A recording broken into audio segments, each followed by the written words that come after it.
Hi everyone, welcome back to my YouTube channel Accounting Legend. കഴിഞ്ഞ ക്ലാസ്സുകളിൽ നമ്മൾ plus one കോമേഴ്സുമായി ബന്ധപ്പെട്ട് ബിസിനസ് സ്റ്റഡീസ് എന്ന് പറയുന്ന സബ്ജക്റ്റിൽ ഡിസ്കസ് ചെയ്ത രണ്ട് ചാപ്റ്ററുകളാണ്.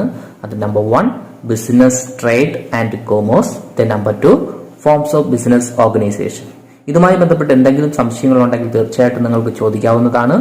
ഇന്ന് നമ്മൾ ഡിസ്കസ് ചെയ്ത് പഠിക്കാൻ പോകുന്നത് തേർഡ് ചാപ്റ്റർ ആണ്. ദാറ്റ് ഈസ് തേർഡ് ചാപ്റ്ററിന്റെ ടൈറ്റിൽ എന്താ പറയുന്നത്? Private, public and global enterprises. എന്താണ് പ്രൈവറ്റ്, എന്താണ് പബ്ലിക്, എന്താണ് ഗ്ലോബൽ എന്റർപ്രൈസസ്? ഈ ഒരു ചാപ്റ്ററിൽ നമ്മൾ എന്തെല്ലാം കണ്ടന്റുകളാണ് ഡിസ്കസ് ചെയ്യുന്നതെന്ന് ഒരു ഓവറോൾ ഐഡിയ ആദ്യം തന്നെ നമുക്ക് നേടിയെടുക്കാം. എങ്കിൽ കുറച്ചുകൂടി നമുക്ക് വളരെ ഈസി ആയിട്ട് മനസ്സിലാക്കുന്ന രീതിയിലായിരിക്കും നമ്മുടെ കണ്ടന്റുകൾ മനസ്സിലാക്കി കഴിഞ്ഞാൽ മുന്നോട്ട് പോകാൻ പറ്റുക. അതുമായി ബന്ധപ്പെട്ട് ഞാനിവിടെ 9 കണ്ടന്റുകളാണ് ഡിസ്കസ് ചെയ്യുന്നത്. അതിൽ നമ്പർ 1 എന്താണ്? Private sector. എന്താണ് private sector? Number 2 public sector enterprises. എന്താണ് public sector enterprises? Number 3 departmental undertaking. That is public sector എന്റർപ്രൈസസിനെ നമ്മളിവിടെ 3 കാറ്റഗറി ആയിട്ടാണ് ഡിസ്കസ് ചെയ്ത് പഠിക്കുന്നത്. അത് നമ്പർ 1 ആണ് ഡിപ്പാർട്ട്മെന്റൽ അണ്ടർടേക്കിംഗ്. നമ്പർ 2 ആയിട്ട് ഡിസ്കസ് ചെയ്യുന്നത് സ്റ്റാറ്റ്യൂട്ടറി കോർപ്പറേഷൻ അല്ലെങ്കിൽ പബ്ലിക് കോർപ്പറേഷൻ എന്താണ്. നമ്പർ 3, അതായത് ഇവിടെ 5ാമത്തെ കണ്ടന്റ് ആയിട്ട് നമ്മൾ ഡിസ്കസ് ചെയ്ത് പഠിക്കുന്നത് ഗവൺമെന്റ് കമ്പനി. പിന്നെ 6ാമത്തെ പോയിന്റ് ആയിട്ട് നമ്മൾ ഡിസ്കസ് ചെയ്യുന്നത് റാഷണൽ അല്ലെങ്കിൽ ഇമ്പോർട്ടൻസ് ഓഫ് പബ്ലിക് സെക്ടർ. നമ്മുടെ രാജ്യത്ത് പബ്ലിക് സെക്ടറിന് എന്തുമാത്രം ഇമ്പോർട്ടൻസ് ഉണ്ട് അതിനെക്കുറിച്ചൊരു ഓവറോൾ ഐഡിയ ആണ് നമ്മൾ ഇവിടുന്ന് നേടിയെടുക്കുന്നത്. 7ാമത്തെ മൊഡ്യൂളായിട്ട് ഡിസ്കസ് ചെയ്യുന്നത് global enterprises, that is multinational companies അല്ലെങ്കിൽ ഇന്റർനാഷണൽ കമ്പനീസ് കുറിച്ചുള്ള ഒരു ഓവറോൾ ഐഡിയ ആണ് നമ്മൾ ഇവിടുന്ന് നേടിയെടുക്കുന്നത്. 8ാമത്തെ മൊഡ്യൂളായിട്ട് ഡിസ്കസ് ചെയ്യുന്നത് ജോയിന്റ് വെഞ്ചേഴ്സ്, ദാറ്റ് ഈസ് നമ്മൾ ഫോംസ് ഓഫ് ഓർഗനൈസേഷനുമായി ബന്ധപ്പെട്ട് പഠിച്ചപ്പോൾ പാർട്ണർഷിപ്പ് എന്താണെന്ന് പഠിച്ചു. അതിന്റെ മറ്റൊരു ഫോംസ് ആണ് ജോയിന്റ് വെഞ്ചർ. അപ്പൊ ജോയിന്റ് വെഞ്ചറിനെ കുറിച്ചും കൂടുതലായിട്ട് നമ്മൾ ഡിസ്കസ് ചെയ്യുന്നു. ലാസ്റ്റ് മൊഡ്യൂളായിട്ട് നമ്മൾ ഈ ഒരു ചാപ്റ്ററിൽ ഡിസ്കസ് ചെയ്യുന്നത് പബ്ലിക് പ്രൈവറ്റ് പാർട്ണർഷിപ്പ് എന്താണ്, ഇതിനെക്കുറിച്ചും ഓവറോൾ ഐഡിയ ആണ് നമ്മൾ നേടിയെടുക്കുന്നത്. സോ അതുമായി ബന്ധപ്പെട്ട് ഇൻട്രൊഡക്ഷൻ നമ്മൾ ഡിസ്കസ് ചെയ്യുമ്പോൾ നമ്മൾ അറിഞ്ഞിരിക്കേണ്ട കുറച്ച് കാര്യങ്ങളുണ്ട്. ദാറ്റ് ഈസ് ഇന്ത്യൻ എക്കോണമി എന്ന് പറയുന്ന ഒരു മിക്സഡ് എക്കോണമിയാണ്. മിക്സഡ് എക്കോണമി എന്ന് പറയുമ്പോൾ ബോത്ത് പ്രൈവറ്റ് ആൻഡ് ഗവൺമെന്റ് ബിസിനസ്സുകൾ തീർച്ചയായിട്ടും നമുക്ക് അവിടെ കാണാൻ സാധിക്കുന്നതാണ്. ഇന്ത്യൻ എക്കോണമി എന്താണ്? Owned and operated. അതിന്റെ നേച്ചർ അനുസരിച്ച് നമ്മൾ രണ്ടായിട്ടാണ് തരംതിരിക്കുന്നത്: private sector, public sector. That is എന്താണ്? ക്യാപിറ്റലിസ്റ്റ് എക്കോണമിയിലാണ് നമ്മൾ പ്രൈവറ്റ് സെക്ടറിനെ കൂടുതൽ ഡിസ്കസ് ചെയ്യുന്നുണ്ടെങ്കിൽ സോഷ്യലിസ്റ്റ് എക്കോണമിയുമായി ബന്ധപ്പെട്ട് ഡിസ്കസ് ചെയ്യുന്നത് പബ്ലിക് സെക്ടർ എന്റർപ്രൈസിനാണ്. അപ്പൊ ഇതിന്റെ ഒരു കോമ്പിനേഷൻ ആണ് അല്ലെങ്കിൽ എന്താണ് മിക്സർ ആണ് ഇന്ത്യൻ എക്കോണമി എന്ന് പറയുന്നത്. അപ്പൊ നമ്മുടെ ഇന്ത്യൻ എക്കോണമിയുമായി ബന്ധപ്പെട്ട് ഡിസ്കസ് ചെയ്യുമ്പോൾ എന്താണ് പ്രൈവറ്റ് സെക്ടർ, ആ പ്രൈവറ്റ് സെക്ടറിലെ പ്രത്യേകതകൾ എന്താണ്? നമ്മളിവിടെ പറയുന്നത് പോലെ തന്നെയാണ്. എന്താണ്? Owned, managed and controlled by private individual ആണെന്നുണ്ടെങ്കിൽ അല്ലെങ്കിൽ പ്രൈവറ്റ് സ്വകാര്യ വ്യക്തികളാണെന്നുണ്ടെങ്കിൽ തീർച്ചയായിട്ടും അതിനെ നമുക്ക് പ്രൈവറ്റ് സെക്ടർ എന്നറിയപ്പെടാം. നമ്മൾ സെക്കൻഡ് ചാപ്റ്ററുമായി ബന്ധപ്പെട്ട് ഡിസ്കസ് ചെയ്ത ഫോംസ് ഓഫ് ഓർഗനൈസേഷൻ എല്ലാം ഒട്ടുമിക്കതും എല്ലാം പ്രൈവറ്റ് ഫോംസ് ഓഫ് ഓർഗനൈസേഷനെ കുറിച്ചാണ് ഡിസ്കസ് ചെയ്യുന്നത്. അവരുടെ അൾട്ടിമേറ്റ് എയിം അല്ലെങ്കിൽ ഒബ്ജക്റ്റ് എന്ന് പറയുന്നത് ടു ഏൺ പ്രോഫിറ്റ് തന്നെയാണ്. മാക്സിമം പ്രോഫിറ്റ് ഏൺ ചെയ്യുകയാണ് ഇവരുടെ അൾട്ടിമേറ്റ് എയിം എന്ന് പറയുന്നത്. കഴിഞ്ഞ ചാപ്റ്ററിൽ നമ്മൾ ഡിസ്കസ് ചെയ്ത ഏകദേശം ആ ഒരു 5 ഫോംസ് ഓഫ് ഓർഗനൈസേഷനും ഈ ഒരു പ്രൈവറ്റ് സെക്ടറിന് എക്സാമ്പിൾ ആയിട്ട് നമുക്ക് കോട്ട് ചെയ്യാൻ പറ്റുന്നതാണ്. പബ്ലിക് സെക്ടറുമായി ബന്ധപ്പെട്ട് ഡിസ്കസ് ചെയ്യുമ്പോഴും നമുക്ക് പറയാൻ പറ്റുന്നത് ഇത് തന്നെയാണ്. Owned, managed and controlled by the government are called public sector എന്നാണ് അറിയപ്പെടുന്നത്. ഇറ്റ് ഈസ് അവരുടെ അൾട്ടിമേറ്റ് കൺട്രോൾ എന്ന് പറയുന്നത് ഗവൺമെന്റ് ആയിരിക്കും. ഗവൺമെന്റ് എന്ന് പറയുമ്പോൾ ഒന്നുകിൽ സെൻട്രൽ ഗവൺമെന്റ് ആയിരിക്കും അല്ലെങ്കിൽ സ്റ്റേറ്റ് ഗവൺമെന്റ് ആയിരിക്കും. ഇത് രണ്ട് തന്നെയായാലും അവിടുത്തെ കൺട്രോളും മാനേജ്മെന്റും എല്ലാം ആര് തന്നെയായിരിക്കും? അത് പബ്ലിക് ആയിരിക്കും. അത് ഗവൺമെന്റ് ആയിരിക്കും അത് ഇത്തരം സ്ഥാപനങ്ങൾ കൺട്രോൾ ചെയ്യുകയും മാനേജ് ചെയ്യുകയും ചെയ്യുന്നത്. സോ നമുക്ക് അതുമായി ബന്ധപ്പെട്ട് ഇന്നത്തെ ചാപ്റ്ററിൽ 3 ആയിട്ട് നമുക്ക് കാറ്റഗറൈസ് ചെയ്യാം. ദാറ്റ് ഈസ് പബ്ലിക് സെക്ടറിനെ നമ്മൾ ബേസിക്കലി 3 കാറ്റഗറി ആയിട്ടാണ് ഡിസ്കസ് ചെയ്യുന്നത്: departmental undertaking, statutory corporation and government companies. ഇങ്ങനെ 3 രീതിയിലാണ് ഡിസ്കസ് ചെയ്യുന്നത്. അതിൽ പബ്ലിക് സെക്ടറിന് നമുക്ക് ഇവിടെ എക്സാമ്പിൾ ആയിട്ട് പറയാൻ പറ്റുന്നത് NTPC ആണ്. അതുപോലെ തന്നെ പ്രൈവറ്റ് സെക്ടറിന് എക്സാമ്പിൾ ആയിട്ട് നമുക്ക് കോട്ട് ചെയ്യാൻ പറ്റുന്നത് റിലയൻസ് ഇൻഡസ്ട്രിയെ കുറിച്ചാണ്. അപ്പൊ ഇതുപോലെ നമുക്ക് ബിസിനസിനെ 2 കാറ്റഗറി ആയിട്ടാണ് തിരിച്ചിരിക്കുന്നത്: പ്രൈവറ്റ് സെക്ടറും ഉണ്ട്, അതുപോലെ തന്നെ പബ്ലിക് സെക്ടറും ഉണ്ട്. സോ പബ്ലിക് സെക്ടറും പ്രൈവറ്റ് സെക്ടറും തമ്മിൽ ഒരു കമ്പാരിറ്റീവ് സ്റ്റഡി തീർച്ചയായിട്ടും പരീക്ഷ വ്യൂ പോയിന്റിൽ നമ്മൾ അറിഞ്ഞിരിക്കണം. അതുമായി ബന്ധപ്പെട്ട് ഞാനിവിടെ 7 പോയിന്റാണ് ഡിസ്കസ് ചെയ്യുന്നത്: on the basis of ownership, objective, forms of organisation, accountability, political interference, government control, distribution of income. അതായത് ഓണർഷിപ്പുമായി ബന്ധപ്പെട്ട് പ്രൈവറ്റ് സെക്ടറിലാണെന്നുണ്ടെങ്കിൽ owned by the private individual ആണെന്നുണ്ടെങ്കിൽ പബ്ലിക് സെക്ടറിൽ ഓൺഡ് ബൈ ദ ഗവൺമെന്റ് ആയിരിക്കും. ഇവിടെ അൾട്ടിമേറ്റ് എയിം എന്ന് പറയുന്നത് ടു ഏൺ മാക്സിമം പ്രോഫിറ്റ് ആണെന്നുണ്ടെങ്കിൽ, പബ്ലിക് സെക്ടറിലാണെന്നുണ്ടെങ്കിൽ വെൽഫെയർ ഓഫ് ദ പബ്ലിക് ആയിരിക്കും. ദെൻ ഫോംസ് ഓർഗനൈസേഷൻ ആണ് നമ്മൾ നേരത്തെ സെക്കൻഡ് ചാപ്റ്റർ ഡിസ്കസ് ചെയ്ത ഒട്ടുമിക്ക സ്ഥാപനങ്ങളും നമുക്ക് പ്രൈവറ്റ് സെക്ടറിലോട്ട് ഇൻക്ലൂഡ് ചെയ്യാം. ദെൻ പബ്ലിക് സെക്ടറുമായി ബന്ധപ്പെട്ട് നമുക്ക് departmental, statutory and government companies ഒക്കെയാണ് പബ്ലിക് സെക്ടർ അണ്ടർടേക്കിംഗ് ആയിട്ട് നമുക്ക് ഡിസ്കസ് ചെയ്യാൻ പറ്റുന്നത്. ദെൻ അക്കൗണ്ടബിലിറ്റി എന്ന് പറയുമ്പോൾ അക്കൗണ്ടബിലിറ്റി ടു ദ ഓണർ ആണ്, അതായത് പ്രൈവറ്റ് ഇൻഡിവിജ്വലിനോട് തന്നെയായിരിക്കും അക്കൗണ്ടബിൾ ഉണ്ടാകുക. ഇവിടെയാണെന്നുണ്ടെങ്കിൽ പബ്ലിക്കിനാണ്, ദാറ്റ് ഈസ് പാർലമെന്റിലായിരിക്കും അക്കൗണ്ടബിൾ ആയിട്ട് വരിക. ദെൻ പൊളിറ്റിക്കൽ ഇന്റർഫറൻസ് ഉണ്ടോ എന്ന് ചോദിച്ചു കഴിഞ്ഞാൽ പ്രൈവറ്റ് സെക്ടറിൽ അത്തരത്തിലുള്ള ഒരു ഇന്റർഫറൻസ് നമുക്ക് കാണാൻ സാധിക്കുന്നതല്ല. എന്നാൽ പബ്ലിക് സെക്ടറിലാണെങ്കിൽ ഇത്തരം ഇന്റർഫറൻസ് ഒക്കെ തീർച്ചയായിട്ടും നമുക്ക് കാണാൻ കഴിയുന്നതാണ്. ദെൻ കൺട്രോളുമായി ബന്ധപ്പെട്ടാണെന്നുണ്ടെങ്കിൽ ഗവൺമെന്റിന് യാതൊരുവിധ കൺട്രോളും, ദാറ്റ് ഈസ് ഫിനാൻഷ്യൽ കാര്യങ്ങളുമായി ബന്ധപ്പെട്ട് യാതൊരുവിധ കൺട്രോളും പ്രൈവറ്റ് സെക്ടറിൽ കാണാറില്ല. എങ്കിൽ പബ്ലിക് സെക്ടറിലാണെങ്കിൽ ഒട്ടുമിക്ക കൺട്രോളും, that is financial controlled by the government ആയിരിക്കും. ഡിസ്ട്രിബ്യൂഷൻ ഓഫ് ഇൻകവുമായി ബന്ധപ്പെട്ട് പറയുകയാണെന്നുണ്ടെങ്കിൽ ആ ഒരു വ്യക്തിയുടെ കയ്യിൽ തന്നെയായിരിക്കും ആ ഒരു ഇൻകം കോൺസെൻട്രേറ്റ് ചെയ്യുക അല്ലെങ്കിൽ ഉണ്ടാകുക. ഇവിടെയാണെന്നുണ്ടെങ്കിൽ നാഷണൽ വൈഡ് ആയിട്ട് എന്താണ് ഡിസ്ട്രിബ്യൂട്ട് ചെയ്യുകയാണ് ചെയ്യുന്നത്. ഇവർ ഒരു കമ്പാരിറ്റീവ് സ്റ്റഡിയാണ് ഇവിടെ ഞാനിപ്പോൾ ഡിസ്കസ് ചെയ്തത്.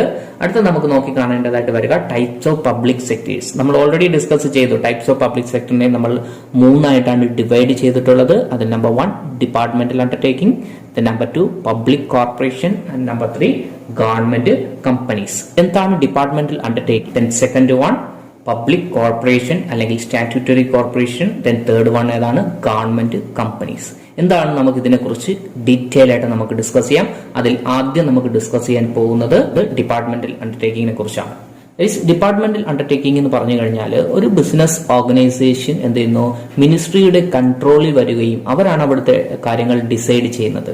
ഒരു എക്സാമ്പിൾ പറയുമ്പോൾ health department, education department, tourism, ഇതൊക്കെ ഗവൺമെന്റിന്റെ അണ്ടറിൽ പ്രവർത്തിക്കുന്ന ഒരു ഓർഗനൈസേഷൻ ആയിട്ട് നമുക്ക് കൺസിഡർ ചെയ്യാൻ പറ്റും.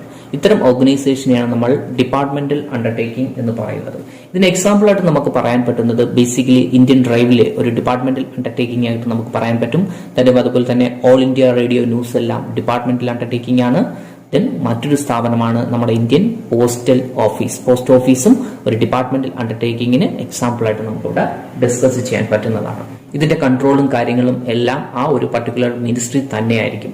സോ ഇതുമായി ബന്ധപ്പെട്ട് അതിന്റെ ഫീച്ചേഴ്സിനെ കുറിച്ച് ഡിസ്കസ് ചെയ്യുകയാണെന്നുണ്ടെങ്കിൽ ഡിപ്പാർട്ട്മെന്റൽ അണ്ടർടേക്കിങ്ങുമായി ബന്ധപ്പെട്ട് നമുക്ക് ഏകദേശം ഒരു 7 പോയിന്റാണ് ഡിസ്കസ് ചെയ്യാൻ പറ്റുക. അതിൽ number 1 department of the government, ഗവൺമെന്റിന്റെ കീഴിൽ പ്രവർത്തിക്കുന്ന ഒരു ഓർഗനൈസേഷനാണ് ഈ departmental undertaking. Then second one ആയിട്ട് ഇവിടുത്തെ ഡിസ്കസ് ചെയ്യുന്നത് ഫുൾ ഗവൺമെന്റ് കൺട്രോൾ, അതായത് ഇവിടുത്തെ എല്ലാ കാര്യങ്ങളും, ഇവിടുത്തെ ഒട്ടുമിക്ക കാര്യങ്ങളും controlled by the state government, അല്ലാന്നുണ്ടെങ്കിൽ സെൻട്രൽ ഗവൺമെന്റ് ആയിരിക്കും. ഇതിന്റെ തേർഡ് വൺ ആയിട്ട് ഡിസ്കസ് ചെയ്യാൻ പറ്റുന്നത് സ്റ്റാറ്റസ് ഓഫ് ദ എംപ്ലോയീസ്. ഇവിടുത്തെ എംപ്ലോയീസ് എല്ലാം റിക്രൂട്ട് ചെയ്യുന്നതും അവരുടെ അപ്പോയിന്റ് ചെയ്യുന്നതും എല്ലാം ഗവൺമെന്റ് തന്നെയാണ്.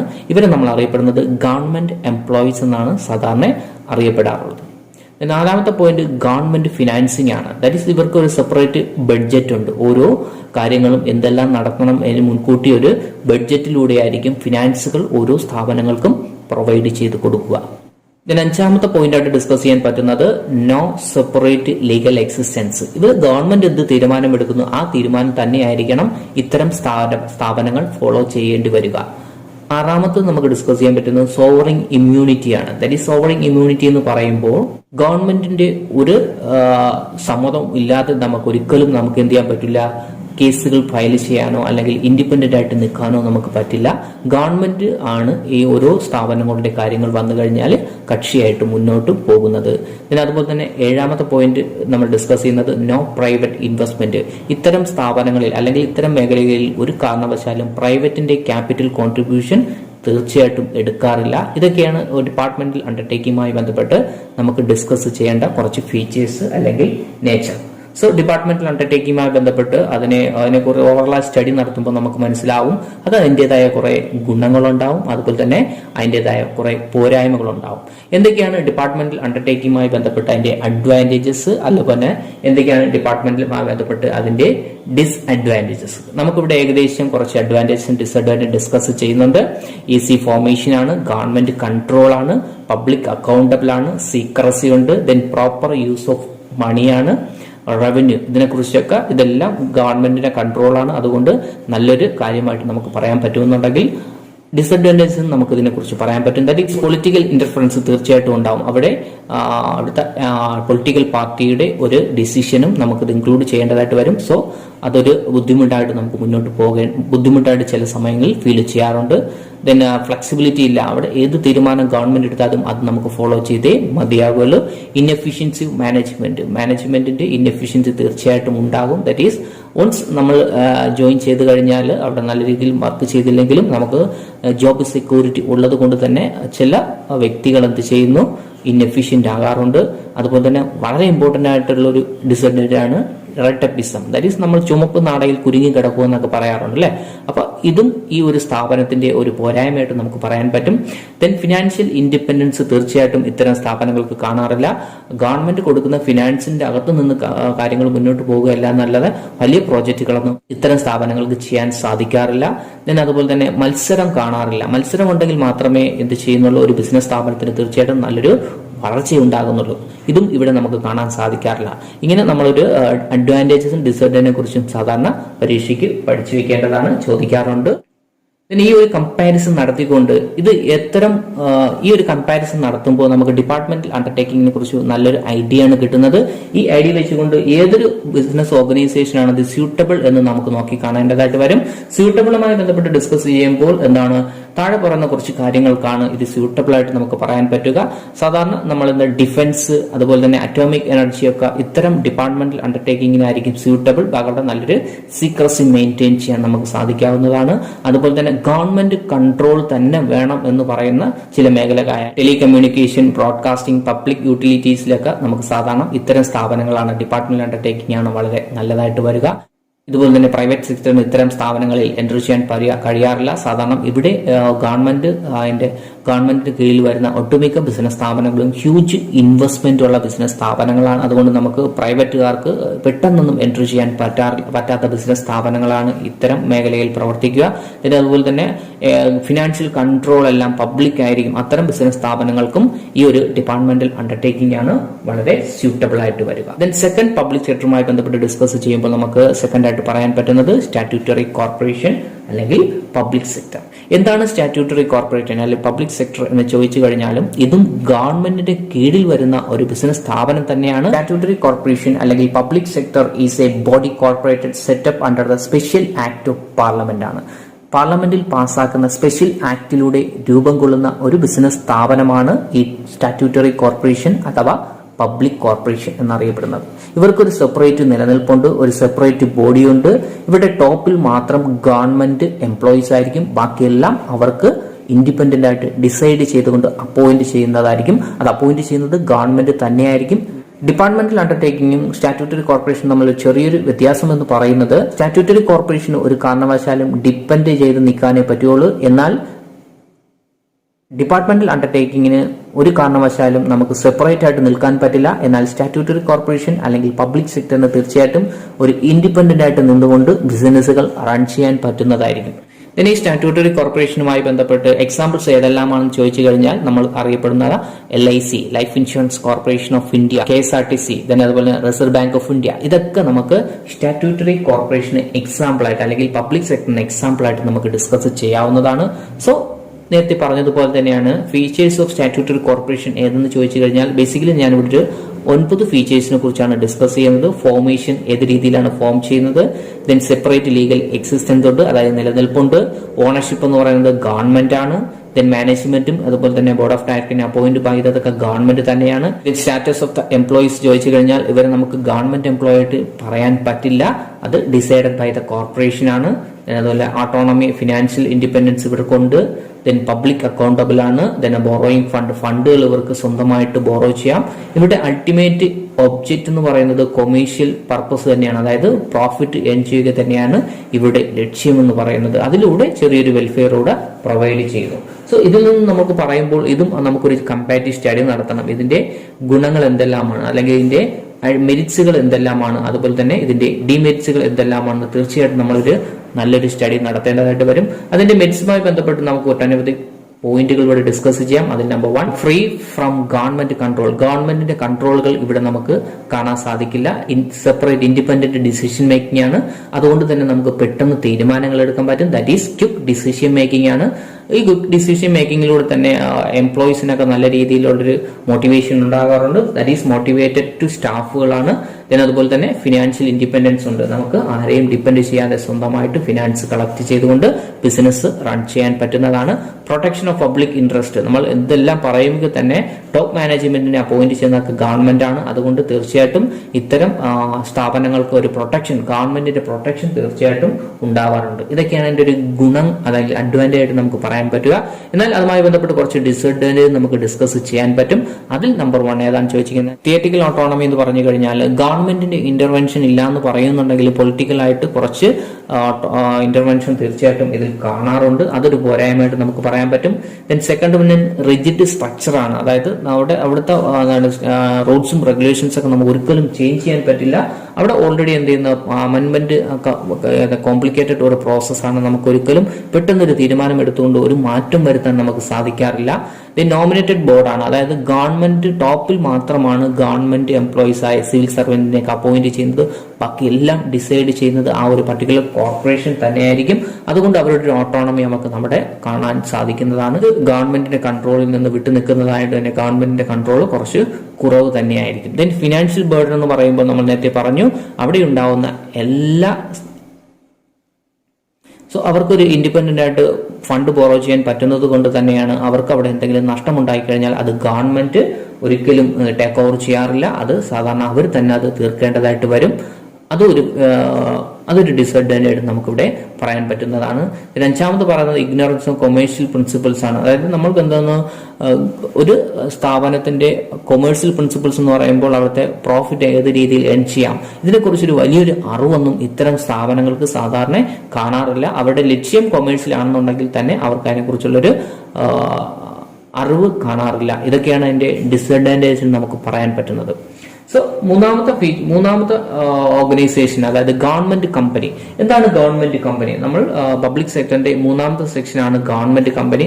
എന്താണ് ഗവൺമെന്റ് കമ്പനി എന്ന് ചോദിച്ചു കഴിഞ്ഞാൽ owned and controlled by the government. ഇവിടെ നമുക്ക് എടുത്ത് പറയേണ്ടത് കാര്യം 51% of the paid up share capital held by the central government or state government ആണെന്നുണ്ടെങ്കിൽ മാത്രമേ നമുക്കിതിനെ കമ്പനി അല്ലെങ്കിൽ ഗവൺമെന്റ് കമ്പനി എന്ന് പറയാൻ പറ്റൂ. അതുപോലെ തന്നെ it is under the companies act 1956 അല്ലെങ്കിൽ ഇപ്പോഴത്തെ ആക്ട് ആയ കമ്പനീസ് ആക്ട് 2013 അനുസരിച്ചായിരിക്കണം ഇത്തരം സ്ഥാപനങ്ങൾ ഫോം ചെയ്യാൻ. അതുപോലെ തന്നെ ഇതിന്റെ അൾട്ടിമേറ്റ് ഓണർ ആരാന്ന് ചോദിച്ചു കഴിഞ്ഞാൽ ഇന്ത്യൻ പ്രസിഡന്റിനെയാണ് നമ്മൾ ഡിസൈഡ് ചെയ്തെടുക്കുന്നത്. ഇതിന് കുറച്ച് എക്സാമ്പിൾസ് ഒക്കെ നമുക്ക് ഇവിടെ കോട്ട് ചെയ്യാൻ പറ്റുന്നത് ഇതെല്ലാം നമുക്ക് ഗവൺമെന്റ് കമ്പനിയുടെ കീഴിൽ ഇൻക്ലൂഡ് ചെയ്യാൻ പറ്റുന്ന കുറച്ച് ഓർഗനൈസേഷൻസ് തന്നെയാണ്. ഇതുമായി ബന്ധപ്പെട്ടും അതിന്റെ ഫീച്ചേഴ്സുകൾ നമ്മൾ തീർച്ചയായിട്ടും അറിഞ്ഞിരിക്കണം. ഇൻകോർപ്പറേഷൻ ഏത് രീതിയിലാണ്, അതുപോലെ തന്നെ സെപ്പറേറ്റ് ലീഗൽ എക്സിസ്റ്റൻസ് ഉണ്ടാകുന്നതായിരിക്കും. മാനേജ്മെന്റ് ഏത് രീതിയിലാണ്, ഓൺ സ്റ്റാഫുകളാണ്, ഫിനാൻഷ്യൽ ഓട്ടോണമി ഉണ്ടോ, അക്കൗണ്ടബിലിറ്റി, അതുപോലെ തന്നെ ഓണർഷിപ്പ്, ദെൻ ഫണ്ട് പ്രൊവൈഡ് ചെയ്യുന്നത് ആരാണ്, ഇതെല്ലാം നമുക്ക് ഇതിന്റെ ഫീച്ചേഴ്സ് ആയിട്ട് ഒന്ന് അനലൈസ് ചെയ്യേണ്ടതായിട്ട് വരും. ഇതൊക്കെ നോക്കി കാണുമ്പോൾ തന്നെ ഇതിന്റെ അഡ്വാൻറ്റേജസും അതുപോലെ തന്നെ ഇതിന്റെ ലിമിറ്റേഷൻസ് കുറിച്ചൊരു ഐഡിയ നമുക്ക് തീർച്ചയായിട്ടും ഉണ്ടായിരിക്കണം. അതുമായി ബന്ധപ്പെട്ട് നമുക്ക് 1-2 അഡ്വാൻറ്റേജ് കുറിച്ച് ഇവിടെ ഡിസ്കസ് ചെയ്യാം.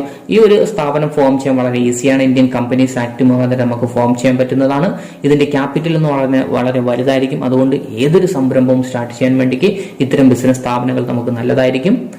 മൂന്നാമത് പറയുന്നത് പ്രൊഫഷണൽ മാനേജ്മെന്റ് ആണ്. പ്രൊഫഷണൽ മാനേജ്മെന്റ് എന്ന എക്സ്പെർട്ട് ആയിട്ടുള്ള വ്യക്തികളായിരിക്കും ഇവരുടെ ടോപ്പ് ലെവൽ മാനേജ് ചെയ്യുന്നത്. അപ്പൊ നല്ല രീതിയിലൊരു മാനേജ്മെന്റ് നമുക്കിവിടെ പ്രതീക്ഷിക്കാം.